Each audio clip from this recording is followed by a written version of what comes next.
Hi friends, இன்றைக்கி நம்ம சேனலில் என்ன பார்க்க போகிறோம்னு பார்த்தீங்கன்னா, ஆச்சி ஹெல்த் மிக்ஸ் எப்படி செய்யறதுன்னு தான் பார்க்க போகிறோம். எப்படி செய்யலான்னு பார்க்கலாம் வாங்க. ஒரு பாத்திரத்தில் 400 ml பால் சேர்த்துக்கோங்க. இது கூடவே ஒரு டம்ளர் தண்ணி சேர்த்துக்கிட்டேன் நான்.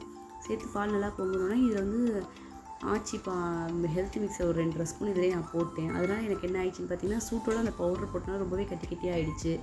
அந்த மாதிரி நீங்கள் போடாமல் அந்த தண்ணி ஒரு டம்ளர் சேர்த்தோம் இல்லையா, அதில் ஃபஸ்ட்டே கரைச்சி வச்சுக்கோங்க. நல்லா பச்சை தண்ணியில் பால் போனதுக்கப்புறம் அதை எடுத்து அதில் ஊற்றி கைவிடாமல் கிட்டிங்கன்னா ரொம்பவே சூப்பராக இருக்கும். எனக்கு ஃபஸ்ட் தடவை செய்கிறனால எப்படின்னு தெரியல, ஆனால் இந்த கட்டியை கரைக்க நான் ரொம்பவே கஷ்டப்பட்டேன். நல்லா ஓரளவு நல்லா கரைச்சதுக்கப்புறமா இப்போ வந்து 2 ஸ்பூன் சர்க்கரை சேர்த்துக்குங்க. சேர்த்துட்டு ஒரு 10 நிமிஷத்துக்கு மேலே நல்லா கொதிக்கட்டும். 10 நிமிஷம் கொதிச்சிருச்சு. இப்போ கொதிச்சு நல்லாவே வந்துருச்சு. இதோட வாசம் ரொம்பவே சூப்பராக இருந்துச்சு. டேஸ்ட்டும் ரொம்ப சூப்பராக இருந்துச்சு. நீங்கள் குழந்தைங்களுக்கு மட்டும் இல்லை, இதை பெரியவங்க எல்லாருமே சாப்பிட்லாம். நல்லா இருந்துச்சு.